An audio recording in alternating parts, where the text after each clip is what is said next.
also. Yeah, oh, so you might be out here. You said you used to fly airplanes. It might be the wind. Models. I think it's the wind that's blowing. You also fly drones now. Wait.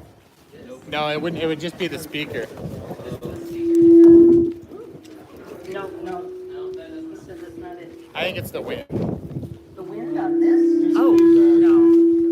I don't think so.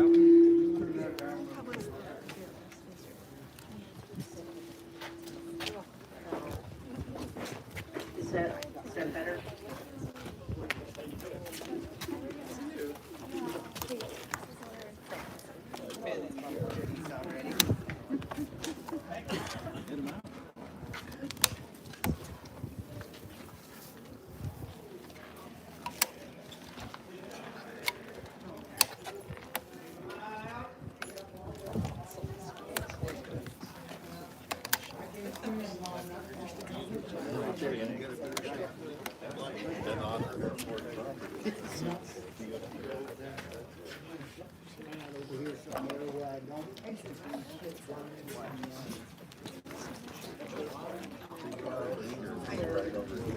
Land your way. Is everybody out or are there still people in there? Still some folks are starting to come on out. The actor was like, oh, I'm going to take a hair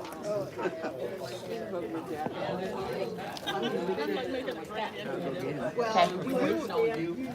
You always make it creepy.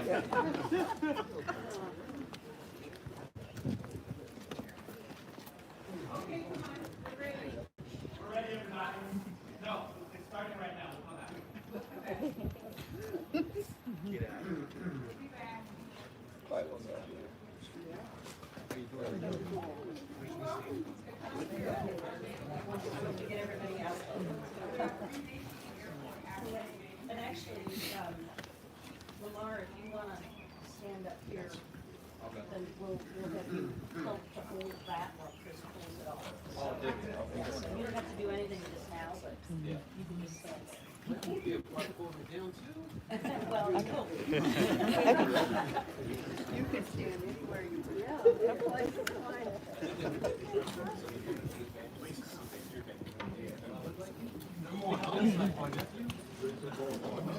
We have everybody out? Well, yep. All right, so I would like to thank all of you for joining us today. I'm Gloria Betcher, Mayor Pro Tem for the City of Ames. Unfortunately, Mayor Halo was not able to join us today. He's just at the end of his visit to Japan for our sister city's 30-year commemoration. Before we get started with this momentous event, I'd like to recognize the elected officials in the audience. I know that we have State Senator Herman and I see Council Members Bronwyn Beatty Hansen and Anita Rollins. And I think that's it for council. Are there any other elected officials that I've missed? We'd also like to thank President Wendy Winterstein of Iowa State University, hiding in the back there. And recognize our special guest, Christopher Hart, who is the great-nephew of James Herman Banning, who we will be talking about shortly. So in October of 2017, we gathered here to celebrate the opening of the new Ames Municipal Airport Terminal building, which you can see behind me. We return today for a different celebration with historical significance. The renaming of the airport for flight pioneer and former Ames resident James Herman Banning, who was an integral part of Ames' rich, though perhaps not well-known, aviation history. I'll try to give you only a very brief 35,000-foot flyover view of that history before turning over the podium. As far back as the 19-teens, residents of Ames had caught the flying bug. Nita Snook Southern, the first woman to become a licensed pilot in the state of Iowa, was one of those residents. Nita graduated from Ames High School in 1915, attended Iowa State College, completed flight training in Davenport, Iowa, Vermont, and Florida just before the U.S. entered World War I in 1917. although she didn't receive her official pilot's license until 1920, and I think Chris is going to correct me on when pilot's licenses were first available. She was certified to teach, and she continued her career after war service as a barnstormer, aerial advertiser, flight instructor, and for a time, operator of a commercial airfield. While training pilots in California, Nita taught Amelia Earhart how to fly. James Herman Banning, who studied electrical engineering at Iowa State College, came to Ames shortly after the end of World War I. His path to becoming a pilot wasn't easy, as finding someone to give a black man flying lessons in 1920s Iowa proved difficult.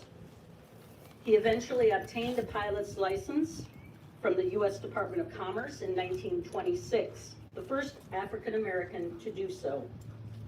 Banning soon closed his Ames auto repair shop and moved to California to become a pilot for and vice president of the Bessie Coleman Aero Club, which taught African Americans to fly. In October 1932, Banning made history a second time, becoming the first African American pilot to complete a transcontinental flight with mechanic Thomas Cox Allen also on board. I won't say more about Banning at this point because you'll hear a little bit more about him shortly from his great nephew, Christopher Hart.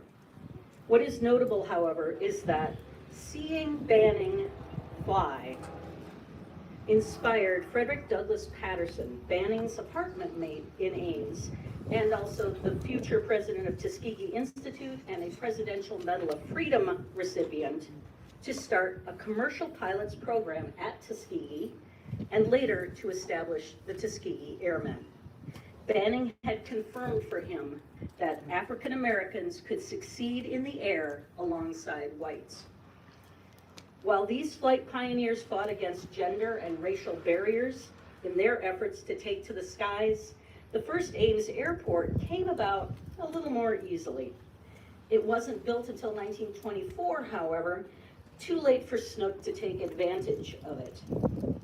The airport was built on the bottomlands east of the Skunk River on the south side of Lincoln Way by brothers Joe and Wilford Gerbrocht, operating as the Gerbrocht Aeronautic Corporation. The so-called airport was little more than a field with dirt landing strips. Soon after Joe left the aeronautic partnership, Wilford Gerbrocht in 1928 moved the airstrip to a leased parcel of land about a mile south of Ames on the east side of South Duff, which is roughly east of where we stand today, and which was at that time known as the Jefferson Highway. Fast forward to 1943. After 3 years during which Earl Howard provided flight training in Ames for the Civilian Flight Training Program and then for the Federal War Training Service, the citizens of Ames voted to establish a municipal airport. In the beginning, the Ames Municipal Airport had only 2 turf runways. Since then, 2 paved runways, numerous aircraft and hangars, a modern terminal, and several other additions have contributed to the growth of this valuable resource in our community. This history formed part of the backdrop for the book Ames, which my husband Doug Biggs and I wrote for the Ames Sesquicentennial in 2014.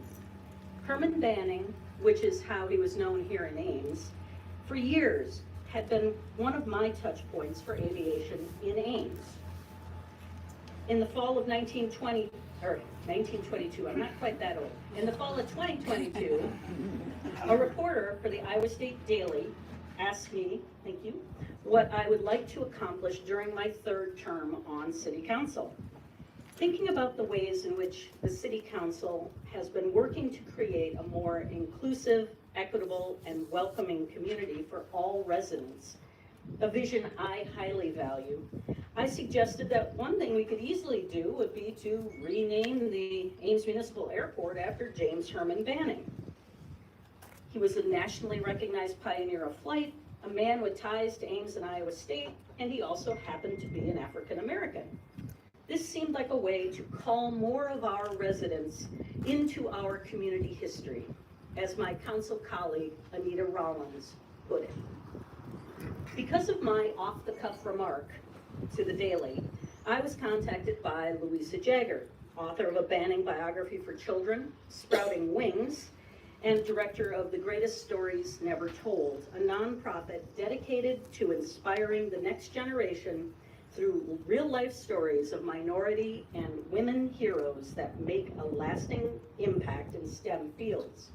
Louisa, who's here today, filming things from the front row, inspired me to take my remark further and propose the renaming of the airport to the City Council. The lesson here: never muse about a vision when interviewed by a reporter unless you're willing to put your words into action.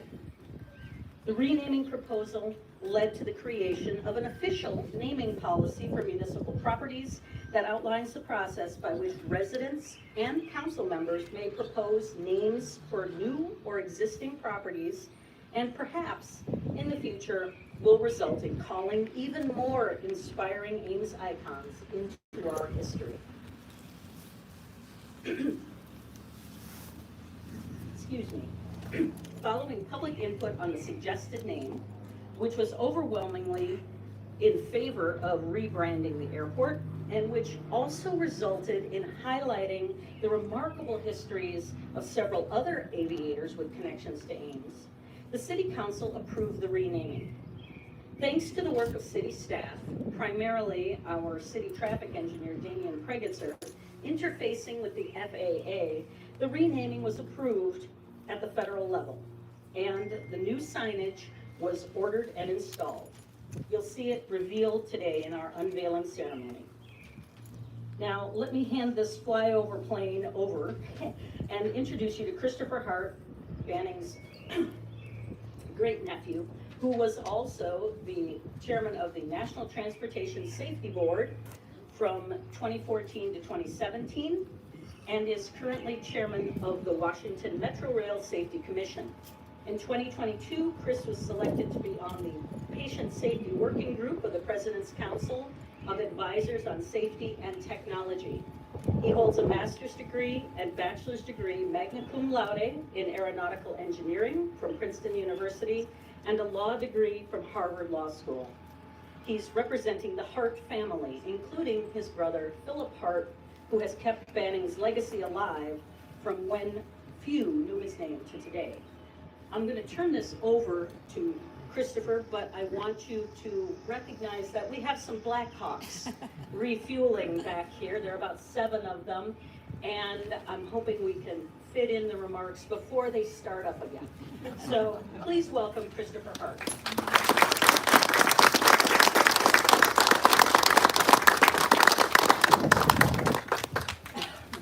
Thank you for that very kind introduction. I'll try to be brief, but I am an attorney, and an attorney's #1 credo is never use one word when 2 will suffice, but I will try to be brief nonetheless. So I'm amazed at how thoughtful you were to build a new terminal for this ceremony. That was thinking ahead. So on behalf of my family, I want to thank Mayor James Hyla, Mayor Pro Tem, and Councilwoman Gloria Betcher, and her city council colleagues, along with the citizens of Ames, for so graciously renaming your airport after my great uncle, James Herman Banning. My mother, Dr. M. Merle Hart, was Herman Banning's niece. She had family photos of Banning and his Miss Ames biplane, which my brothers and I used to look at as we were growing up in Denver. My mother told me that the first thing I ever drew was an airplane. No doubt that would have been some Banning influence.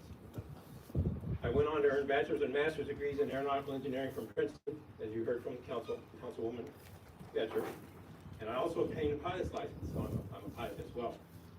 So I'm sure all of that came straight from Banning. From 1995 till 2009, I worked at the Federal Aviation Administration, which is the federal agency that regulates aviation safety in the U.S. And little did I know at that time that years later I'd be thanking the FAA for agreeing to rename this airport after my great uncle. I left the FAA when I was nominated by President Obama and confirmed by the Senate to the National Transportation Safety Board, ultimately as chairman of the NTSB. For those of you who may not know, the NTSB is the federal agency that investigates transportation accidents to determine the cause and then makes recommendations to help prevent recurrences. Because Banning was the first African American to earn a pilot's license issued by the U.S. government, when the government began licensing pilots in 1926, his license number was 1324. And because I was the first African American chairman of the NTSB, I enjoyed the privilege and the honor of following in Banning's first in aviation footsteps as well. To provide some historical context, the U.S. began licensing pilots in 1926 because many pilots returning from World War I earned a living by doing what they did best, which was to fly. And what they did was they flew in the form of, as you heard the council member say, barnstorming. Their barnstorming involved dazzling the crowd with loops and rolls and spins and other aerial stunts, and it also involved taking passengers for rides. Unfortunately, those pilots weren't always careful enough, and all too often their lack of care resulted in injuries and fatalities. In response to an unacceptable number of aviation mishaps, including barnstormer mishaps, the federal government began regulating flight safety in 1926. James Herman Banning was the first African American to earn a pilot's license under that new federal regulatory regime. Banning followed in the footsteps of two other African Americans who previously obtained pilot's licenses, but their licenses were issued by the Fédération Aéronautique, which is a French aviation organization, before the U.S. government began licensing pilots. Emery Conrad Malick obtained his license in 1912. Imagine that, only 9 years after the Wright brothers. And Bessie Coleman, yes, one of those two was a woman, obtained her license in 1921. You're going to hear more about Bessie Coleman later in my remarks. In 1932, Banning and his co-pilot mechanic, Thomas Allen, who you see standing over here, became the first African-American pilots to fly across America. Ames was an important stop on Banning's journey into the chapter on American aviation history. I may have been influenced by Banning's flying genes to follow an aviation career, and my brother Phil was definitely inspired to make sure that Banning's story was included in American aviation history. As Phil has noted in films, books, articles, and museum exhibits, thank you, Banning began his journey on his family's 165-acre homestead in central Oklahoma. He came to Ames in 1919 as an engineering student at Iowa State College, now Iowa State University. He owned an auto repair shop in Ames, and many of your relatives probably went to his auto repair shop. He learned to fly in Des Moines under the tutelage of World War I veteran Lieutenant Raymond Fisher after being rejected by several flight schools in the area. In 1929, 3 years after he earned his pilot's license, William J. Powell recruited him to be the chief pilot for the Bessie Coleman Aero Club. I told you would hear her name again. For the Bessie Coleman Aero Club in Los Angeles, which took him from Ames. In 1932, he and Thomas Allen flew across America and into the history books. Thanks, guys. Unfortunately, Banning died as a passenger in a plane crash in San Diego on February 5th, 1933. Emphasize as a passenger. With encouragement from my brother Phil, the Smithsonian National Air and Space Museum opened the Black Wing exhibit in September 1982, with Banning featured in the Pioneer section of the exhibit. Phil and I were honored to be there representing Banning. Also present were Thomas Allen himself. He was still alive and was present at that ceremony. Benjamin O. Davis, who led the Tuskegee Airmen, the famous Red Tails, who provided life-saving fighter escort to bombers in World War II. He was there. Other Tuskegee Airmen and several commercial pilots, combat pilots, and astronauts attended that ceremony in 1982. Today, I'm just as honored to be here in Ames to represent Banning at this momentous occasion.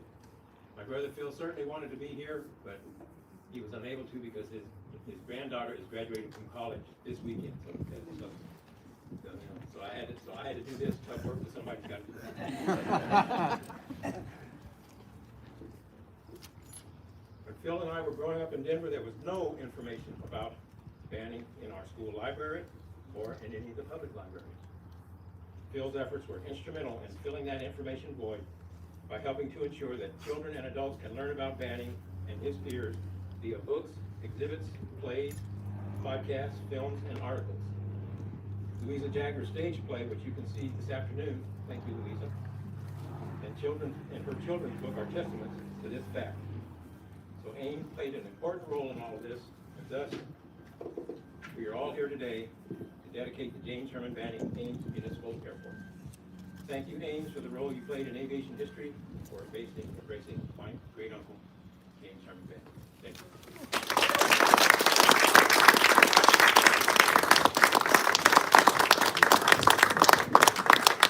Thank you very much for those remarks, Chris.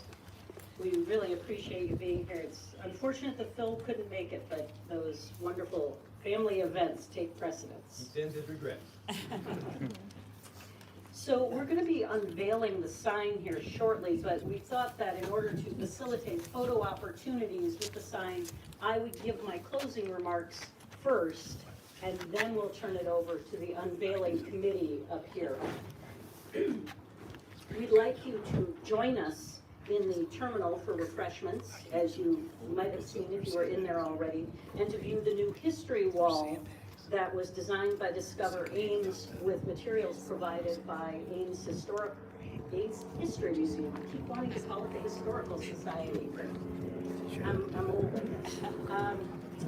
So our local Convention and Visitors Bureau has had a hand in commemorating not only the history of James Herman Banning, but also a little bit of the history that I mentioned earlier, including Nita Snook Southern and Frederick Douglass Patterson, as well as Hartley Hap Westbrook, who some of you might know from Hap's Air Service out here at the airport for many, many years. This afternoon, there are going to be Juneteenth activities. The Ames Story County Juneteenth Festival will be continuing at Bandshell Park from noon to 4:30. And you can watch these gentlemen over here, who are standing in their vintage flying gear, perform a play about Banning's transcontinental flight on Golden Wings at 2:30 p.m. at Bandshell Park. So we are grateful to Louisa Jagger and Kevin Mambo, Shantique Oriel, and Lamar Cheston for bringing Banning to life for us. Please bring the kids. It's an interactive show. Now I'm going to turn this over to our unveiling committee. We're going to see if this works. Once we unveil the sign, Susan's giving me directions here on how this works. Okay. Once we have unveiled the sign, there will be an opportunity for any of you who would like to come up, especially those dignitaries and elected officials, but anyone else who would like to be in a photo with the sign, to please come forward. Now I hope my life insurance is current. We've given very detailed instructions on this. So out and over. Yes. Wish me luck, guys. Good luck.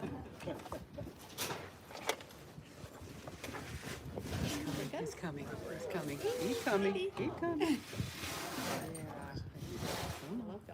Yeah, come on, Chris. You might need some help from the pilots. You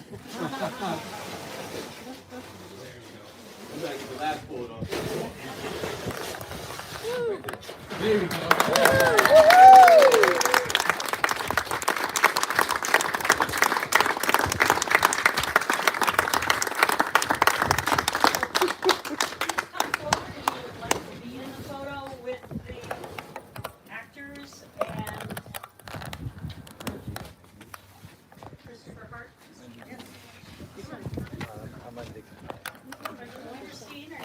Sure. Yeah, see?